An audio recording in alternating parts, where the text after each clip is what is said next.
Is everything perfect? Am I perfect?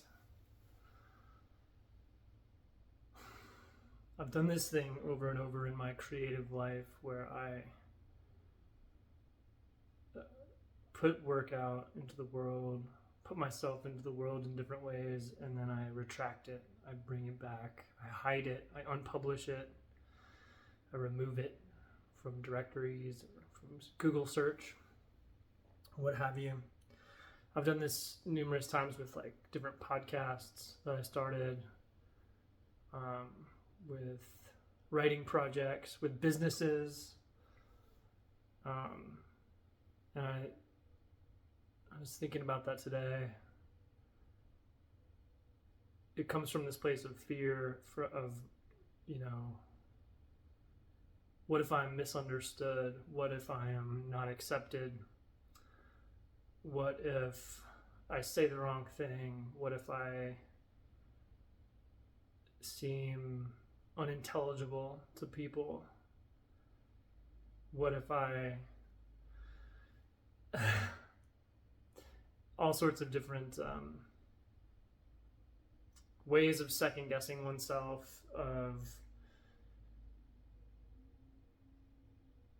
holding back both for the fear of failure and for the fear of success, and not wanting to appear a fool. And so it's why I jokingly ask, am I perfect? Starting this video, it's like, of course I'm not perfect. Of course,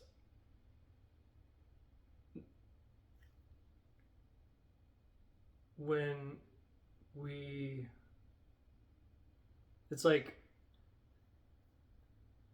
it's as though I am a tree in the forest, and around me I am aware that there are more grand trees growing, taller trees, more statuesque trees that more fully embody the genetic potential of their species. And it's like we kind of all have this aspirational desire to see ourselves as this emblematic, perfect entity. But for the most part, we are all kind of strange looking. Kind of, we're a little bit asymmetrical. We are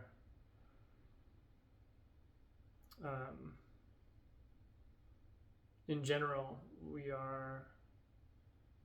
we consider ourselves to be average. We consider ourselves to be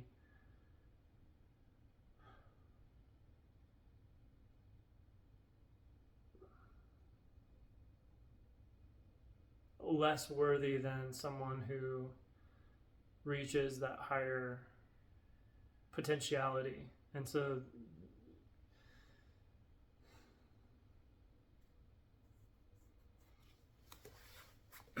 anyway,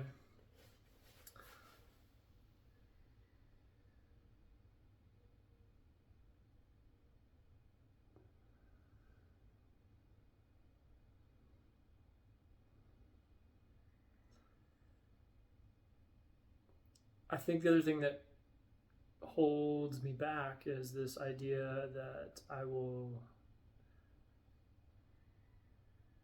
fail to speak from a place of truth and a place of perfect integrity or perfect authenticity or perfect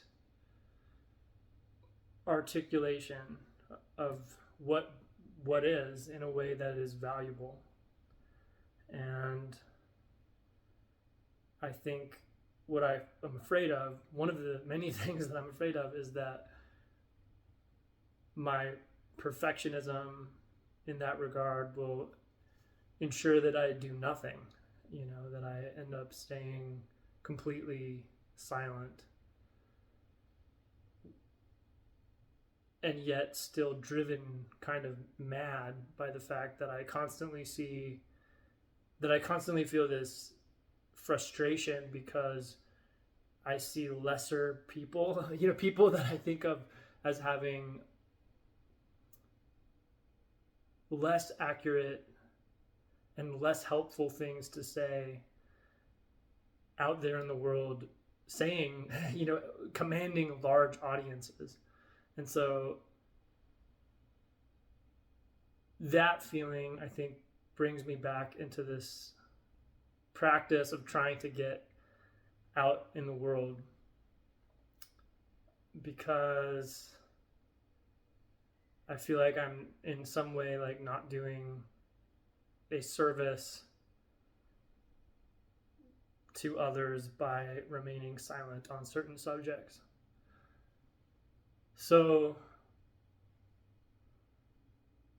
I have to make peace with this feeling of insecurity and inadequacy, and the feeling of what if my boss sees me speaking in this strange way? What if my lover sees me and I say the wrong thing and I reveal too much, and in doing so sour some fantasy that allows our romance to continue? What if my parents see me? What if my friends see me? What if I, heaven forbid, see myself? Anyway, there's just like a lot of chatter in the head there, and it's like, but all of that comes from a place of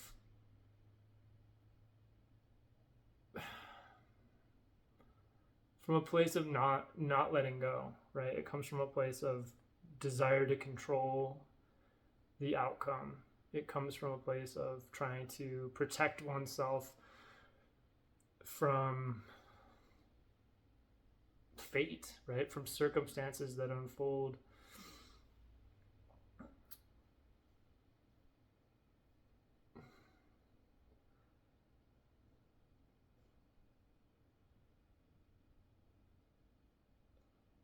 For many years, I've been on this journey of trying to come to a place of acceptance, right?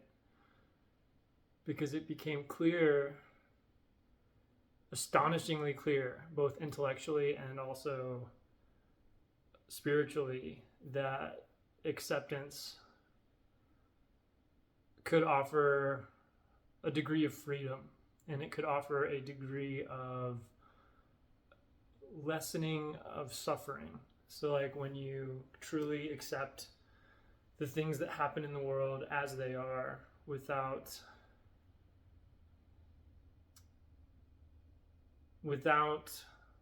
resistance, you still suffer, but you only suffer once, as they say, as opposed to suffering twice. So it's like if you're having a toothache, you're in the presence of that pain and of that discomfort, and sometimes that can be so overwhelming that literally all you can think about is the pain that you're experiencing until that is taken care of. But so there's that suffering, but then there's also the suffering of wishing that it was otherwise, so like if you're in the presence of that kind of pain, that kind of suffering, as you are in the case of a toothache, like letting go of your resistance against that reality that you're in frees you from that additional layer of kind of psychological suffering. So for the last few years, where I got stuck with the acceptance journey was that I came to a place of radical acceptance. And what happened with me in that journey was that, like, I not only accepted the world as it was, but I also accepted my reaction to the world as so like when things didn't go my way, or when the world presented itself to me in a way that I didn't like, and I had a negative reaction to that. So like, let's say somebody is president that you don't want to be president, or let's say, somebody close to you dies, maybe dies suddenly in an unexpected way, or any number of things can unfold. Well, the first layer of acceptance is accepting that thing happened. The second layer of acceptance is accepting the way you feel about that, and accepting that it may not be the thing you wanted. So like, if a thing caused you significant depression or significant inner turmoil, psychological trauma, I kind of got stuck in this place where I was also accepting that. I was accepting the full weight of the negative. I was accepting the full weight of the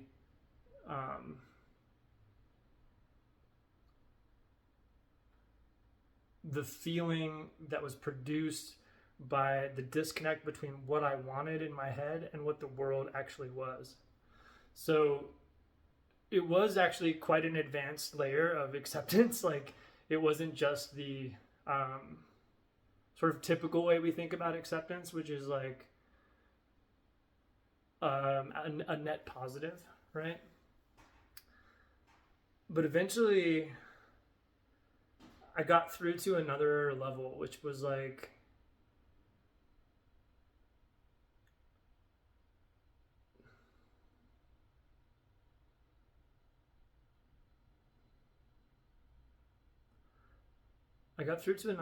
which was basically a deeper understanding that in order to really get to the bottom of acceptance, you have to let go of everything that you want. Like, accept that you want it, accept the way you feel, and then let go of it. Realize that, like, it reminds me of the kind of Christian sentiment that, everything is unfolding according to God's plan, that it's not our plan. It's not unfolding according to our desires. It's this whole God works in mysterious ways concept, right? Where life sometimes works in our favor and creates situations that bring us great joy or pleasure or abundance. And sometimes it works counter to our desires or counter to the things that we wish to see come to fruition. And over a long enough time scale, everything disappears, everything dissolves. Our lives, the instant of our creation, the instant of our conception is the instant that we begin our journey towards death. So seeing that as one process, like life and death as one process, is a much more accurate way to view it. And the narratives that we tell ourselves about how the things we want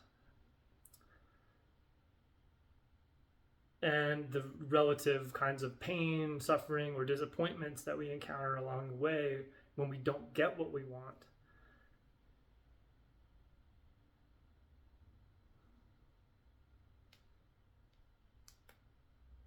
And it's like, sometimes you want your train of thought to be preserved, and yet it isn't.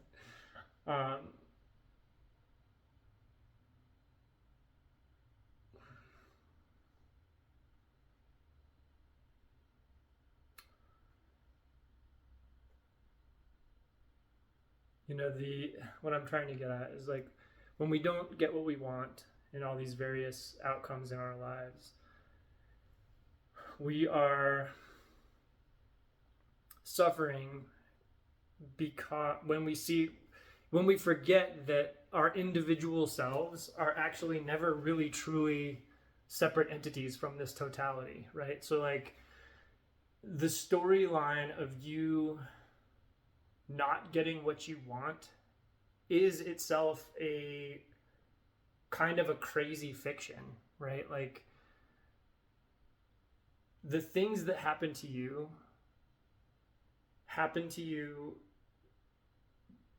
in a deterministic way, in a way that is inescapable. It's the same as like the nuclear engine of the sun burning. You know, it's the same as the sun rising and setting in the morning. Like, there's no way that can be otherwise. It has to unfold in that way. And the same is true for our lives. Like, our lives unfold according to a complex interplay of forces that we are a part of and that we have some, impact on. Like, we're emanating forces ourselves in the same way that the sun is an emanating force. But when we look in reverse, when we look at our life in arrears, right? Like, when we're kind of like, as I step into the future, as the future unfolds before me, I see the truth about how things have always been, right? So as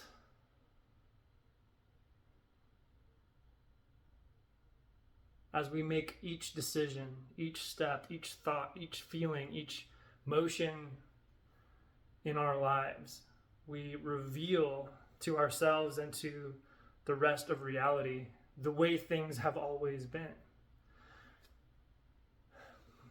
And there's a kind of special heartbreak that comes from this knowledge that in that moment of you having the toothache, or of you losing the loved one and going through that pain, there's a special kind of heartbreak in knowing that is eternal, that each moment of our lives, each moment of our lives is infinite. It is simultaneously happening once and happening cyclically for an eternal cycle. And so there is a kind of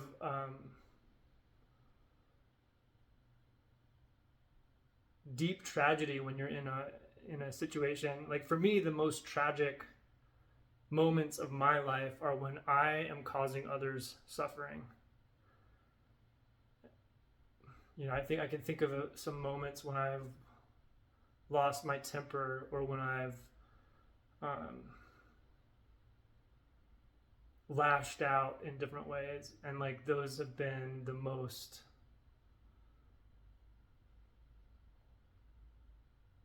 terrible moments of my life. The most traumatic moments of my life were not when I was being hurt by others, but when I was hurting others, for sure.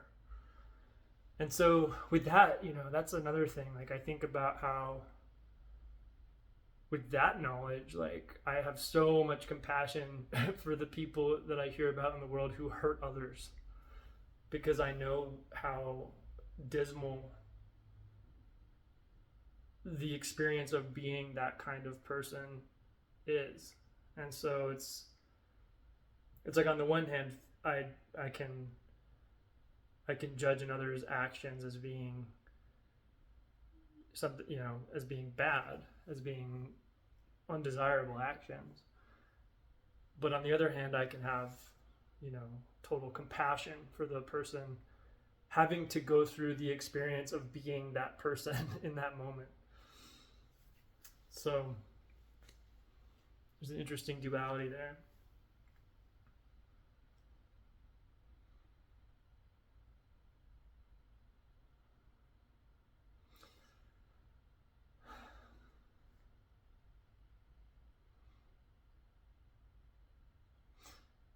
And we wonder why the world is so polarized, right? We have all these, and we have a lot of theories about why people are polarized.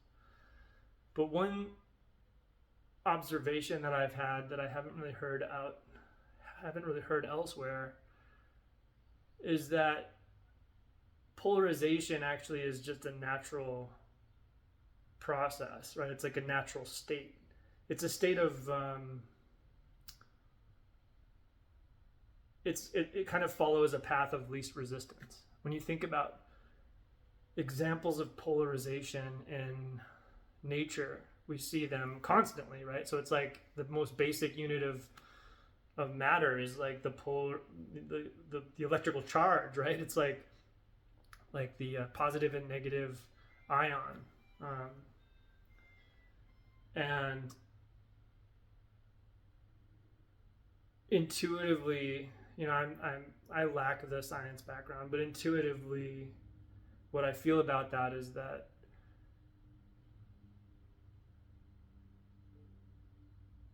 nature repeats in all these patterns. We see these like fractal-like patterns in trees and in the capillaries of our lungs and in root systems and in our neurons, and we see the same thing with respect to other kinds of patterns like this polar pattern. Our minds tend to reduce things to these polar frameworks. So it's like light, dark, hot, cold, good, bad, positive, negative, male, female. And these are partially representations of physical reality, and they are partially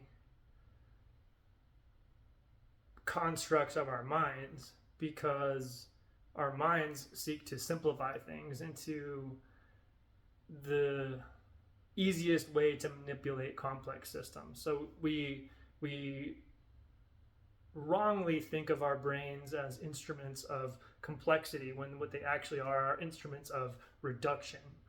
Our minds and our senses filter the complexity of reality, and they break it down into less complicated things, which are thoughts and frameworks of thoughts, ideologies and theorems and formulas. All of these kinds of things are useful, and they can be quite complex. However, they are never as complex as the things that they are describing, right? So there's always this reduction. And so, of course, when our minds are inescapably engaged in this process of reducing things to this simplest possible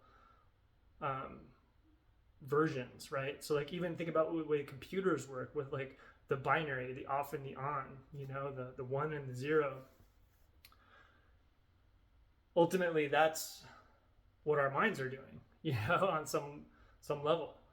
And so, of course, we see that reflected in the way that we organize ourselves socially and, in society and in our businesses and even in our families. So, yeah, I would just offer that as something to consider, that perhaps, perhaps this polarization that we experience is actually just a function of a neurological process of our physiology, which is built around conservation of energy, so that we don't have to work as hard. We create simple views of things, simplified systems of understanding, so that we don't have to work as hard to like hold a bunch of different conflicting things in our heads all the time. So another option that's available to us, instead of being right and considering our worldview to be accurate, is to simply let go of all worldviews, to simply let go of needing to be right, and with that, needing others to be wrong. Then we're free to pick and choose, to use thoughts as tools, which is what they actually are. Ideologies and frameworks of understanding are are only valuable in what they produce for us. It's the goal of mindfulness, right? Like, we don't necessarily always see it that way, but the goal of mindfulness is to shut the mind up for a moment, right? Well, what's left when you shut the mind up? Reality as it is. The only way you can get there is by letting go of how you wish reality was. Like, let go of your hopes and dreams, you know? Let go of your desire to hold on to the one you love forever. You know, let go of your desire to be free of suffering. Let go of your desire to be financially stable. Like, these things are really challenging, right? These are not easy things to let go of. Let go of your desire to protect your children. Like, you know, this is these are really tall asks. They're not simple things to do. It takes a kind of fatalistic courage to be able to get to that point.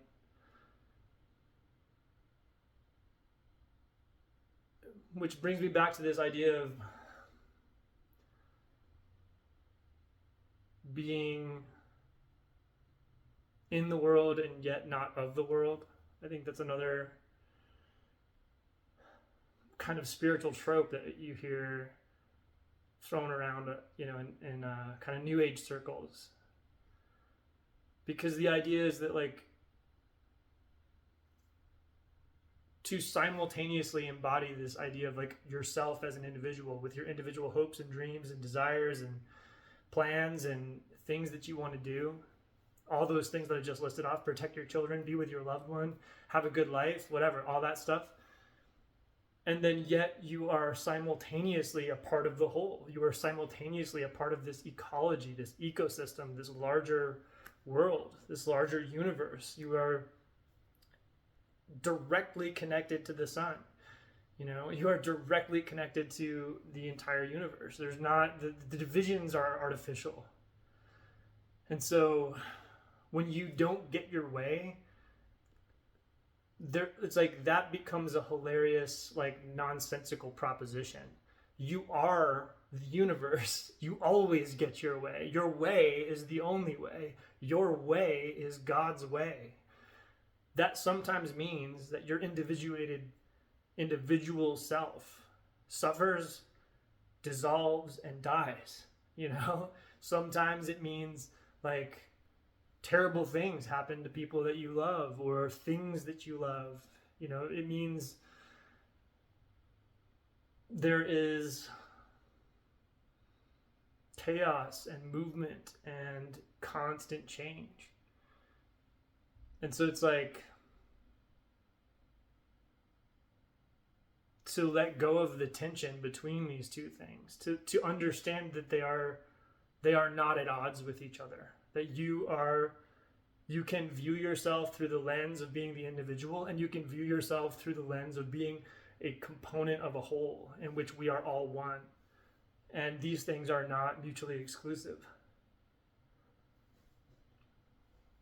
And again, this points back to, like, what are these things that I'm talking about but thoughts, right? It's like symbolic representations of an aspect of reality that are constructed in language.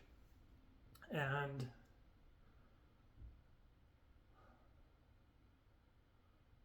those thoughts are only valuable in as far as they produce reactions and results in our lives. So, like, this journey of acceptance that I've been on is useful and important only to the extent to which it creates more abundant and more aligned action in my life. And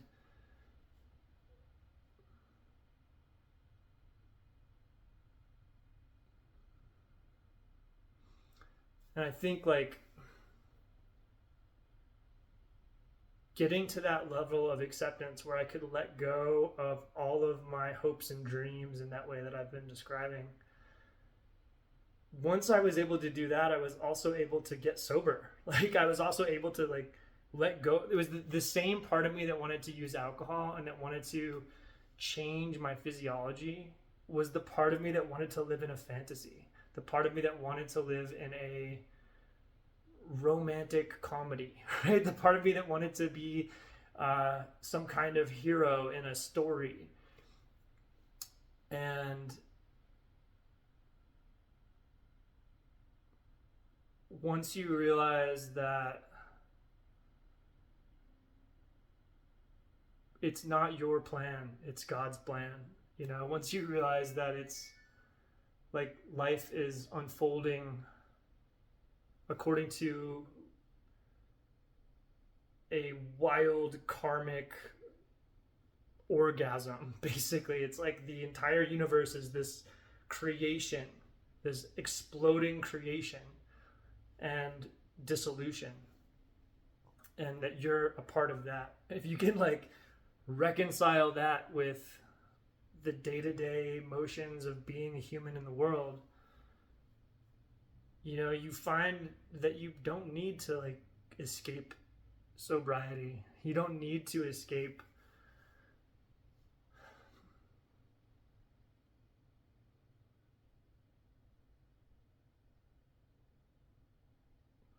yeah. But it's weird because when that happened to me, it wasn't it was like I was just finally ready to understand that. I was finally ready to see that after probably about 30 years of, you know, using alcohol and other drugs and cigarettes and other things like that. So I mean, it took me a long time. I remember my grandfather had a similar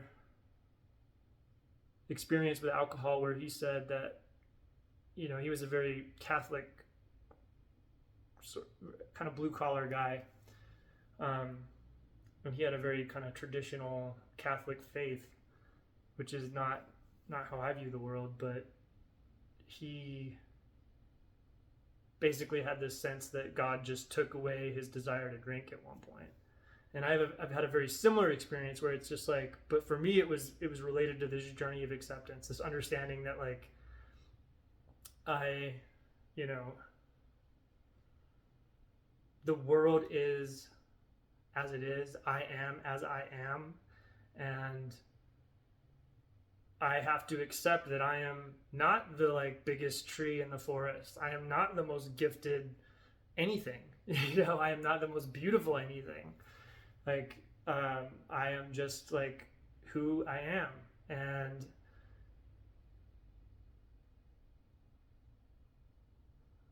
but when you finally get to that point, you know, it's like you suffer less. You suffer less. Like you get off the roller coaster of struggling against what is. You get off that roller coaster of resistance. And that's one of the things that's like so tragic about the youthful desire to be a part of the protest movement, you know, is that when you adopt a posture of resistance, what you're really doing is you're letting the thing that you are in resistance against define the conversation. The thing that you are against is the thing that is actually creating the substance of your life, as opposed to being in a place of creation where you're just creating and generating and manifesting the world on your terms. You know, when you're in a resistance movement, what you're doing is you are letting the thing that you resist define the terms. So, you know, that's again, it's a thing that until you're ready to see that, it's hard to see it. But once you do see it, there's no unseeing it. It's like the lights have turned on, and then you can't go back. Anyway, that's probably enough for today. That's 35 minutes of blah, blah, blah. So, anyway. Thank you for listening.